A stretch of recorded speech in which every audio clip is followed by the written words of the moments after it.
In today's video, I'm going to show you how to use Klarna at Walmart.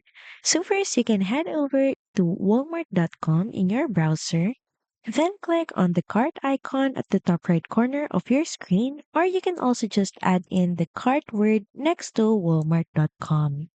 Now from this page, just select the item that you may want to check out, and you're just going to have to go to the checkout page by clicking on continue to checkout. And once there in the payment section, make sure that you choose this OnePay by Klarna as your payment method. Depending on your eligibility, you might see options like Pay in 4, letting you split your purchase into 4 interest-free payments. From there, just follow all the on-screen prompts in completing your purchase. And from there, Klarna will then handle the payment plan, and you'll also see the schedule and payments amounts in your Klarna app. So that's pretty much it. Thank you very much for watching this video, and I'll see you again on the next one. Bye!